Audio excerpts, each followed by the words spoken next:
Alright guys, welcome back to the channel. Thanks for checking out the video today. We have more PlayStation news to go over and discuss. We have a few different topics we're going to be covering, so before we dive into them, do me a big favor. If you do end up enjoying this video or finding it informative, be sure to leave it a like. It really does help the videos out a lot. And if you are new here to the channel, make sure you hit the subscribe button as well.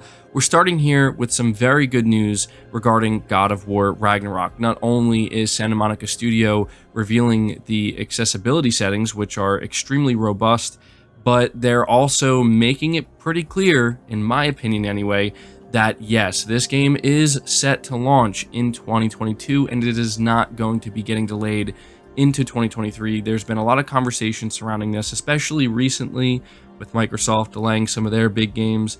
Some people started to think that, maybe this means that Sony's games are going to begin to get delayed as well, but I don't think that's going to be the case. We're starting here, though, talking about the accessibility settings, and so this is reading from PlayStation Lifestyle, where they say Santa Monica Studio has announced more than 60 different accessibility settings in the upcoming God of War Ragnarok. They've brought some of them across from the PC version of God of War following player feedback. These settings focus purely on the user interface, controller settings, and combat and interaction systems.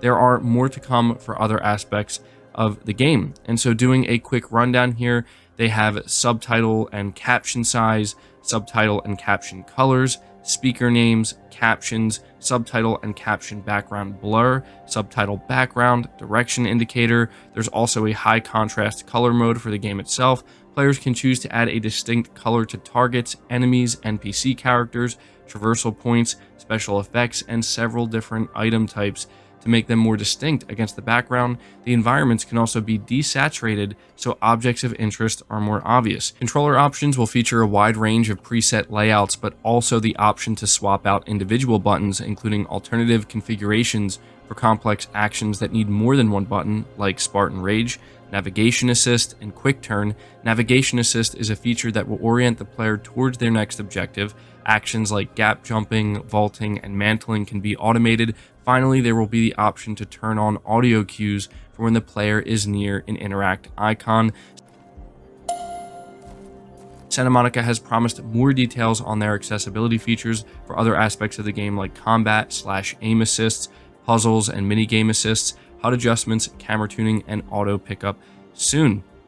So yeah, this is a lot of accessibility options that are being revealed, and there are more to come, and this is an area where Sony's studios have been truly going above and beyond to do everything they can to try to make it so that pretty much everybody can enjoy these games, and the game can make certain accommodations for whatever person's needs may be. And I think that's very cool. And something else that people are kind of paying attention to with this is that Sony studios traditionally only reveal their accessibility options when the game is very, and I mean very, close to launching, usually weeks out before it launches. Now, I'm not saying that I'm expecting God of War Ragnarok to drop next month or even the month after that, but it is a very good sign nonetheless, again, that the game is on track to release this year. But on top of that, if you are still kind of on the fence as to whether or not this game is going to end up suffering a delay, going over to Twitter, we have Zubitech saying God of War Ragnarok is gearing up for launch and a marketing campaign. Quote, the brand manager will lead the development and execution of the brand and commercial strategy for the biggest release of the year and continued oversight of the storied franchise post-release, end quote. This is a new job listing at Santa Monica Studio. So again, if there was any question as to whether or not God of War Ragnarok is going to be launching this year, it is. The game seems like it's in, as I said, the very final stages where they're polishing everything up. But at this point, they're looking for somebody to bring on board, which they may have already at this point, to market this game. And as they say, it's going to be the biggest release of the year. Now, in this context, they're probably talking about PlayStation Studios or releases from PlayStation Studios, but, I know Elden Ring came out this year, but I still think God of War Ragnarok is going to be one of the biggest launches of the year, no doubt, and I think that people will certainly be talking about it, towards the end of the year and for many years to come. But there you go. That's the news and information I have for you on God of War Ragnarok. Let me know your thoughts about that down below. We have some more good news regarding some upcoming PlayStation games that people are eager to learn about, and also this, I don't want to say it confirms that Sony's doing a showcase in June, but again, you know, we have a lot of reasons to believe that Sony's doing a showcase in June, and this just adds to it and just makes it more clear that, yeah, Sony has big plans. So apparently we are going to be, or we might be getting, I should say, some Final Fantasy VII Remake Part 2 news next month. Again, reading from PlayStation Lifestyle, it looks like we'll finally get more information about Final Fantasy VII Remake Part 2 in June. Square Enix's Tetsuya Nomura has teased that he'll provide some news during the game's 25th anniversary celebrations next month, leading to speculations that we might get a release date or a release window at least. Back in January, Square Enix said that it hopes to share more information about Final Fantasy VII Remake Part 2 this year, but stopped short of confirming anything. The last we heard anything major about the game was over a year ago when Nomura announced that Part 2 will be directed by Part 1 co-director Naoki Hamaguchi. Since we are able to solidify the base gameplay in the first part of Final Fantasy VII Remake and are able to see what we need to improve upon in the future, Naoki Hamaguchi will be entrusted as the director on the next part, while I'll be involved as the creative director on all things Final Fantasy VII, including the remake and mobile titles. And so this is what was said by Nomura on in February of 2021. And so yeah, this is you know, guys, it's all starting to come together at this point, right? Like, we're expecting to hear and see more about God of War Ragnarok. We're getting reports that The Last of Us remake is pretty much done and ready to be shown off and ready to release this year. We're hearing about Final Fantasy 16 and how apparently that game is in the final stages or close to being done, or at the very least, development's going very well. They have a new trailer. This was confirmed. Now we're hearing about Final Fantasy VII Remake Part 2. And that's on top of, you know, again, all of the third-party partners that you have to assume are hoping Sony is doing something so they can kind of be part of the show. You know, I mean, even just thinking about Capcom, for example. Where's Resident Evil 4 Remake? I mean, that sounds like the perfect type of game to show up at a PlayStation showcase.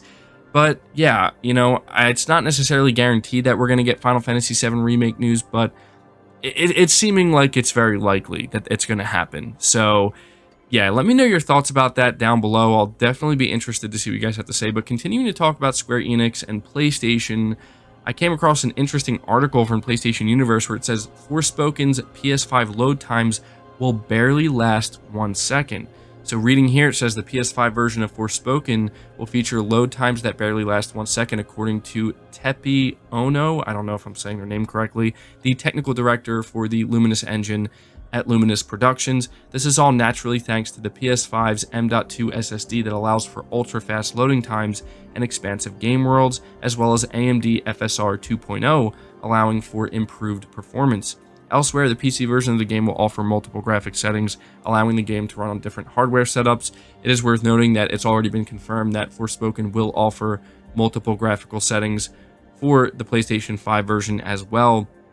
And this is always something that I like to talk about and highlight, because one of the biggest selling points of the PS5, as we all know, was the SSD. And, you know, there were some people who I think maybe, I don't want to say that they were necessarily downplaying it, but maybe they weren't expecting you know, to see results this intensely, where a game is essentially loading instantly. A game like Forspoken, it's going to be an open world title.